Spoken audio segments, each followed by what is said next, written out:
نحمده ونصلي على رسوله الكريم. أعوذ بالله من الشيطان الرجيم. بسم الله الرحمن الرحيم.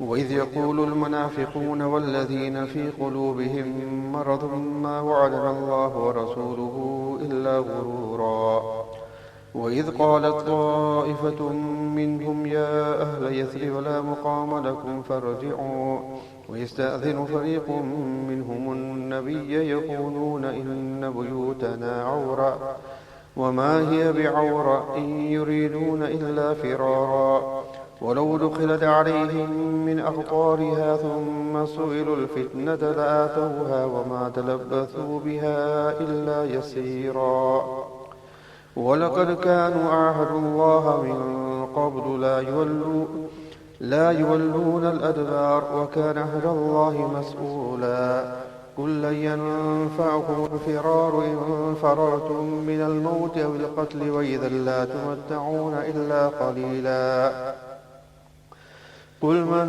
ذا الذي يعصمكم من الله إن أراد بكم سوءا أو أراد بكم رحمة ولا يجدون لهم من دون الله وليا ولا نصيرا قد يعلم الله المعوقين منكم والقائلين لإخوانهم هلم إلينا ولا يأتون البأس إلا قليلا أشحة عليكم فإذا جاء الخوف رأيتهم ينظرون إليك تدور أعينهم كالذي يغشى عليه من الموت فإذا ذهب الخوف سلقوكم بألسنة حداد أشحة على الخير أولئك لم يؤمنوا فأحبط الله أعمالهم وكان ذلك على الله يسيرا يحسبون الأحزاب لم يذهبوا وإن يأتي الأحزاب يودوا لو أنهم بادون في الأعراب يسألون عن أنبائكم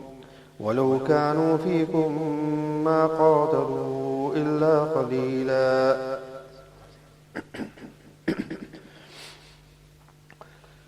Respectful my friends, in last week's tafsir we had done, mention had been made with regards to the battle of Khandaq, the battle of Ahzaab. And most of the tafsir was just on the actual incident, the whole scenario around Ahzaab.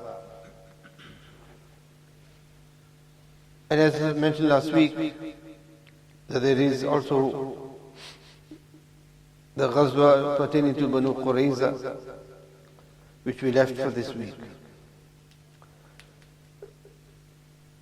When Allah subhanahu wa ta'ala had granted the Muslims the victory, that the armies had fled from Madinatul Munawwara, Nabi Kareem sallallahu alaihi wasallam and the Sahaba performed Fajr where they were, and then they returned to Madinatul Munawwara. Nabi Kareem sallallahu alaihi wasallam had performed Zuhr Salah, and the Sahaba Kiram radiallahu ta'ala, having returned from Ahzaab, they had this army. Whilst Nabi Kareem sallallahu alaihi wasallam had completed from his Zuhr Salah, since Jibreel came, and since Jibreel alayhi salatu wasalam was still in his army. And since Jibreel said to Nabi Kareem sallallahu ta'ala wasallam that why have you taken off your armor, we still haven't. Immediately proceed towards the Banu Qurayza. Nabi Kareem sallallahu alaihi wasallam said, but the companions, they already just returned from Ahzab and they're very tired as well. So Jibreel said, it doesn't matter, whatever condition they're in, they need to proceed towards Banu Qurayza. And we, meaning the group, the army of the angels, we are heading off there already, and you meet us there. Since Jibreel alayhi salatu wasalam, they had headed off, to the extent that those around could see the soil itself also in the air of the horses of the angels. When Jibreel alayhi salatu wasalam came, he came mounted on a mule, and he came in the form of Sayyidina Dihya Kalbi radiallahu ta'ala. Since Jibreel, when he would come to Nabi sallallahu alayhi wa sallam, there were times wherein he would come in human form. And when he would come in human form, he would come in the form of Sayyidina Dihya Kalbi radiallahu ta'ala. So on this occasion as well, he came in the form of Sayyidina Dihya Kalbi radiallahu ta'ala. Now just recalling from last week as to why the command was to proceed towards the Banu Qurayza, as had been mentioned in the whole scenario of Ahzaab, that the Banu Qurayza, they were the Halif, they were the allies of the Muslims. They had a pact and treaty with the Muslims. But when the various armies had aligned against the Muslims, and when the Banu Nazir, Huy bin Akhtab of the Banu Nazir, he then came and he enticed the Banu Qurayza. The Banu Qurayza, the leader Ka'b bin Asad, who initially wasn't willing to go against the Muslims because of this treaty that they had, he declined, but then eventually he succumbed, and he and his people then aligned with the Ahzaab, the various other armies.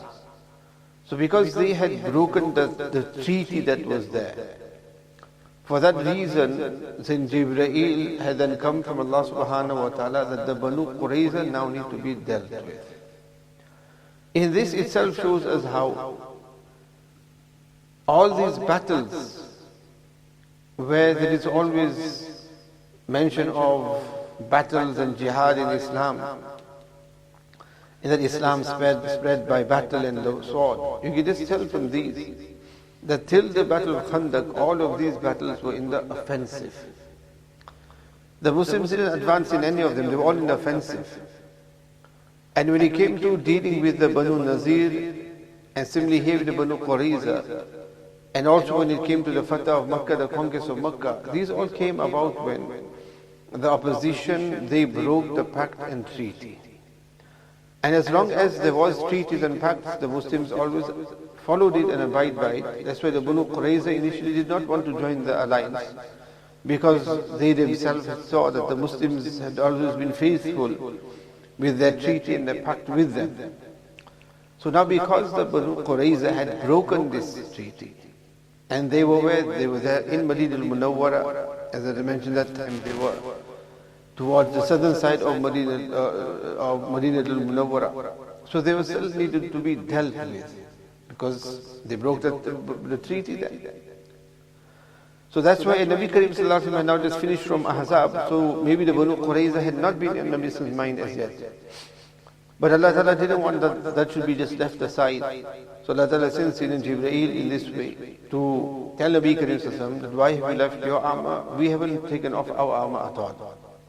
Nabi Kareem Sallallahu Alaihi Wasallam and the Sahaba, again announcement was made in Madinah al-Munawwara, and they all got ready and they left towards Banu Qurayza. When Nabi Kareem Sallallahu Alaihi Wasallam had announced that everybody needs to go to Banu Qurayza, we marched into Banu Qurayza. Nabi Kareem Sallallahu Alaihi Wasallam mentioned, لا يصلين أحدكم العصر إلا في بني قريظة, because this was after Zuhr. So Nabi Sallallahu Alaihi Wasallam said to the Sahaba that nobody should read Asr until they reach Banu Qurayza. So when Nabi Sallallahu Alaihi Wasallam mentioned this, the Sahaba, they marched on to Banu Qurayza. What had happened is that in between, the time of Asr had entered. So there were those who felt that no, Nabi Sallallahu Alaihi Wasallam specifically told us that nobody should read the Asr Salat but at Banu Qurayza. So what they did is they continued and they delayed their Asr and they marched on to Banu Qurayza. And they read their Salat later on when they got to Banu Qurayza. And then there was that Jamaat of Sahaba, that group of Sahaba, who said no. The meaning of this, what Nabi Sallallahu Alaihi Wasallam meant was not to read Zuhr on the Asr on the way. But Nabi Kareem Sallallahu Alaihi Wasallam meant by this that look, we should get to Banu Qurayza by Asr. So one group, they read their Asr Salat en route. As a person said, look, we want to read Asr where? Or by Asr we want to be in Blackburn, for example. So that means what? By Asr time. And if you feel that now that you're going to get late there, then you read your asr on way, but meaning that you want to get there by that time. So both groups made their decision and they read the salat, one on time, one delayed. This news reached Nabi Karim sallallahu alayhi wasallam, and Nabi Karim sallallahu alayhi wasallam did not make any comment on it. Nabi sallallahu alayhi wasallam did not rebuke, admonish, or praise any of the two groups. And it is on this that the fuqaha have mentioned that how the mujtahideen, even if they make an error in judgment, they get reward for it. And that is also substantiated and backed by this incident as well. That the correct was those who understood what Nabi Sallallahu Alaihi Wasallam actually meant, meaning that we want to get there by asr, so that get a move on, so that we want to be at Banu Qurayza by asr. That is what the correct interpretation was, which means read your asr on time, where you need to read your asr, but you want to get there by that time. So they were the ones who were on the correct. And those who delayed their asr, thinking, look, this is what Nabi specifically told us, so they wanted to specifically follow how Nabi said. And they had made an error in a sense. But Nabi Sallallahu Alaihi Wasallam did not rebuke them, which shows that if a person, a mujtahid specifically, makes an error of judgment in his ijtihad, he still gets reward for it. So in this way now the Sahaba radiallahu ta'ala, they reached Banu Qurayza. When they reached Banu Qurayza, Ka'b bin Asad, the leader of the Banu Qurayza, they quickly ran into their fort and they locked the fort. The Banu Qurayza, Banu Nazir, there were many forts which were outside Madinah Munawwara, and that's where they resided. So they quickly closed the doors of the fort. And they remained inside, and the Muslims camped outside, and they had surrounded them. And this siege of Banu Qurayza remained for 26 days. Because when it's shut, you can't do, there's not much that you can do, you can't break through the walls and that. But the siege remained there because the Muslims knew that the waters of Banu Qurayza, they locked up in their forts, no food can come in and out, and what are they going, how long are they going to remain in there? So they remained in that stage for 26 days. When this continued in this manner, Ka'b bin Asad, the leader of the Banu Qurayza, he then proposed three things to his people. Because he could see that the Muslims are not letting down here at all. They remained here. So he said to them that, look, I present to you and I propose to you three things, choose one from them. One is, he says that, look, either you all become Muslims. You become Muslims, you'll be saved and you can live freely. And he even mentioned that you yourselves know that this Nabi is the true Nabi, and his mention is that which has been mentioned in the Torah. So there isn't anything new here. You know that he is the true messenger as it is, and his mention is that in the Torah as well. So easiest thing is that everybody accepts him as your prophet and come in the fold of Islam, you and everybody will be saved. That was one proposal. The second proposal he gave is that what we do is kill the women folk, kill your wives, the women folk and the children. Kill them all. And after killing them, mentally you're going to be free with regard to worrying about them. And then just arm yourselves and go into battle with the Muslims. So at least this way whatever happens. Because while you're in battle you don't have to worry about your families because you've already taken care of them. So go into battle in this way so that you are free from worrying about them. This was the second proposal that he had given. And the third proposal was that we simply just surrender as it is. We just surrender as it is. And we are at his disposal also. In this way, these three proposals he had given to them. When this was given to them, they declined each one of them. The people said that, look, when it comes to leaving our religion and foreign religion, that's not going to happen, we're not going to do that. That which you mentioned with regards to killing the women and the children, then that is also not an option. And the reason that is not an option is because what wrong is there of theirs? So they've done nothing wrong, so that is an option as well. And when it comes to just surrendering as well, that is, we'll all be killed anyway. So then they said the only way now is that we just leave it to whatever and give the option to Nabi Sallallahu Alaihi Wasallam, that Nabi Sallallahu Alaihi Wasallam deals with us. However, there's nothing else we can do here now. We stumped in this manner. In this way, the decision was then on Nabi Karim Sallallahu Alaihi Wasallam. That's what from the Ansar, there were the two groups of the Ansar, the Aus and the Khazraj. The Khazraj, they had alliance with the Banu Nazir. And they had a say in how the Muslims dealt with the Banu Nazir with regards to exiling them to Khaybar. So here too the Aus, and the Aus from the Ansar, they had ties and they were allies with the Banu Qurayza. So they requested Nabi Karim Sallallahu Alaihi Wasallam that if you give us the option, if we can decide as to what should be done with the Banu Qurayza. So Nabi Sallallahu Alaihi Wasallam said, okay, but better than that is, would it not please you if I appoint your leader to make a decision with regards to what we should do with the Banu Qurayza? So they agreed with that. Their leader was Sayyidina Sa'd bin Zayd radiallahu ta'ala anhu.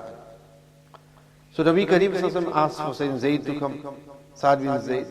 And since Sa'd bin Zayd radiallahu ta'ala is the one who I mentioned last week with the Ahzaab, he's a Sahabi who had got injured. An arrow had hit his arm.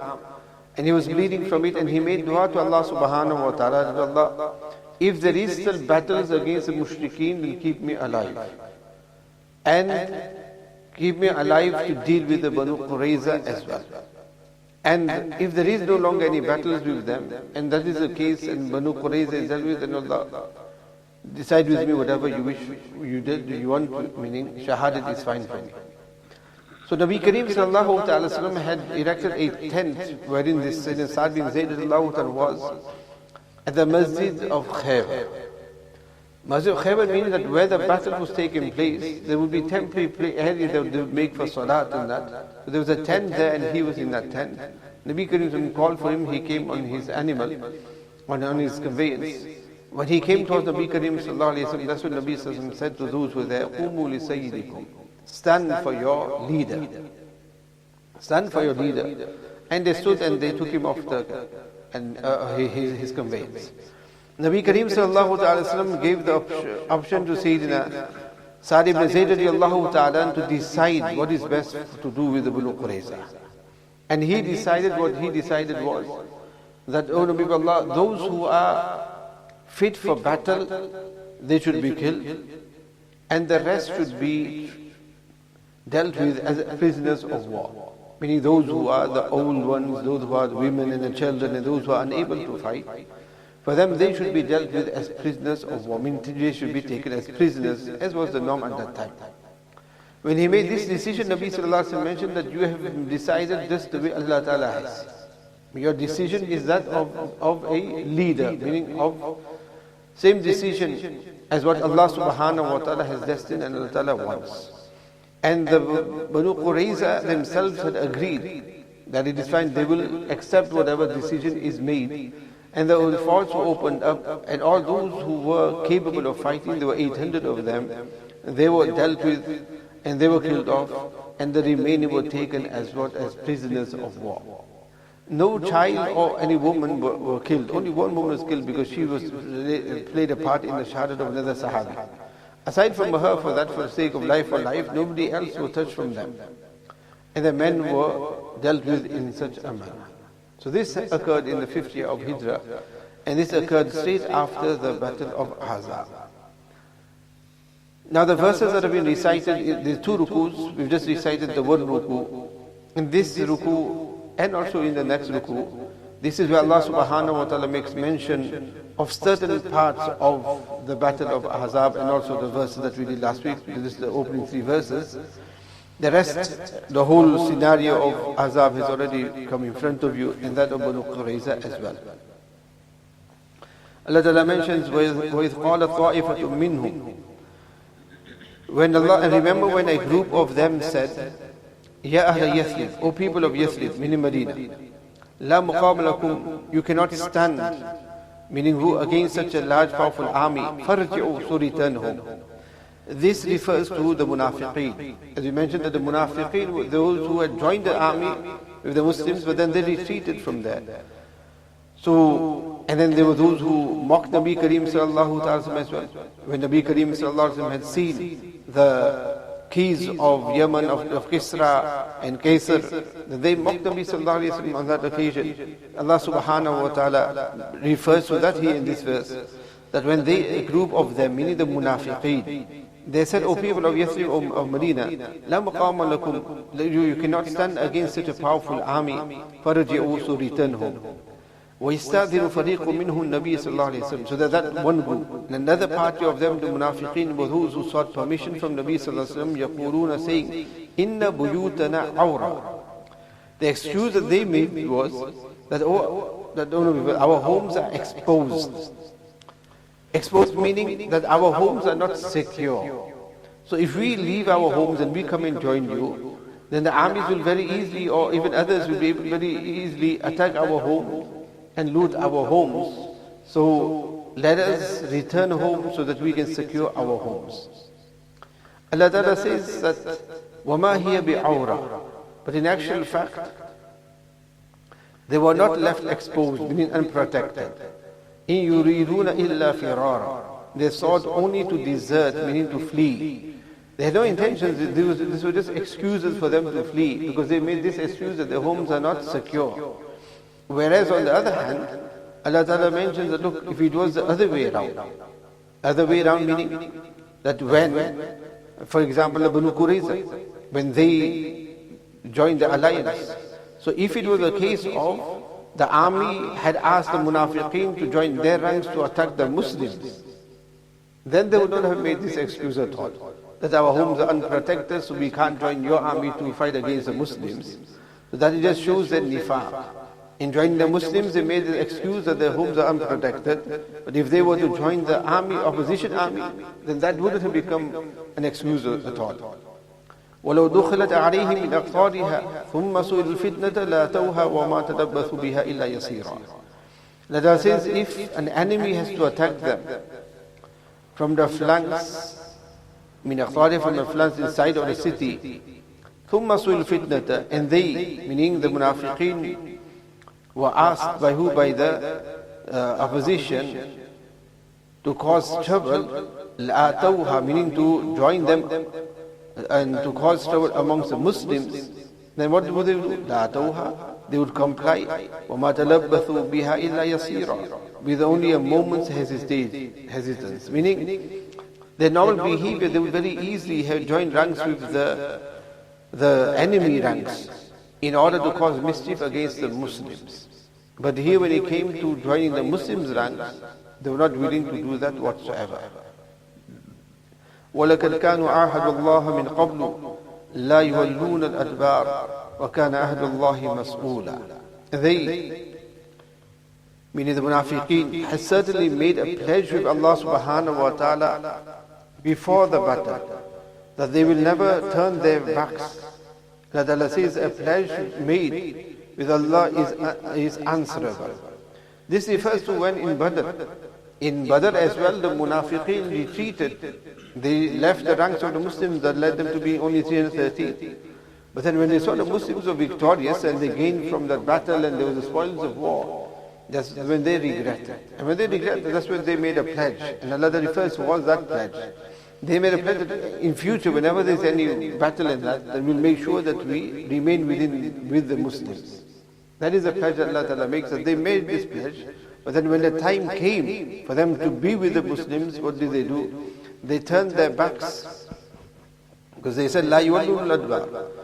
They said they will not turn their backs. But when the time came, they did. وَكَانَ عَهْدُ اللَّهِ مَسْئُولًا. But Allah Ta'ala says that any pledge made with Allah subhanahu wa ta'ala is going to be answerable. قُلْ لَن يَنْفَعُكُمُ الْفِرَارُ إِنْ فَرَرْتُم مِّنَ الْمَوْتِ أَوِ الْقَتْلِ وَإِذًا لَا تُمَتَّعُونَ إِلَّا قَلِيلًا. Say that will not help you. لَا يَنْفَعُكُمُ الْفِرَارُ. Taking flight, meaning fleeing, will not help you. Because in فَرَرْتُم مِّنَ الْمَوْتِ, if you were to flee from death, أَوِ الْقَتْلِ, or killing, mean by deserting and running away from battlefield, وَإِذَا لَا تُمَتَّعُونَ إِلَّا قَلِيلًا. You will then enjoy only a few days of life. Meaning that death is still going to come to you at any time. Meaning any person, that if you're going to flee from the army and the battlefield because of fear of death, that you're going to die, then for how long? إِذَا لَا تُمَتَّعُونَ إِلَّا قَلِيلًا. You're not going to live forever, that if you save yourself from death now, then you're going to live forever. Death is going to come. If it doesn't come now in this condition, it's going to come later on anyway. So it is going to come anyhow. قُلْ مَنْ ذَا الَّذِي يَعْصِمُكُم مِّنَ اللَّهِ إِنْ أَرَادَ بِكُمْ سُوءًا أَوْ أَرَادَ بِكُمْ رَحْمَةً وَلَا يَجِدُونَ لَهُم مِّن دُونِ اللَّهِ وَلِيًّا وَلَا نَصِيرًا. And say, مَنْ ذَا الَّذِي يَعْصِمُكُم مِّنَ اللَّهِ. Who can defend you and save you against Allah subhanahu wa ta'ala? إِنْ أَرَادَ بِكُمْ سُوءًا. If He intends evil, أَوْ أَرَادَ بِكُمْ رَحْمَةً, or good for you. وَلَا يَجِدُونَ لَهُم مِّن دُونِ اللَّهِ وَلِيًّا وَلَا نَصِيرًا. And they, meaning the disbelievers, the munafiqeen, will not find any protecting friend nor any help against the punishment of Allah subhanahu wa ta'ala.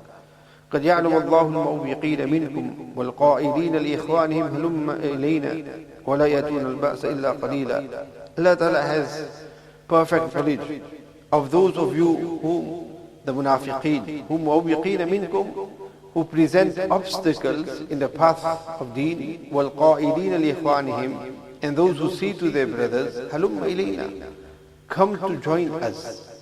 Meaning come away from the battlefield.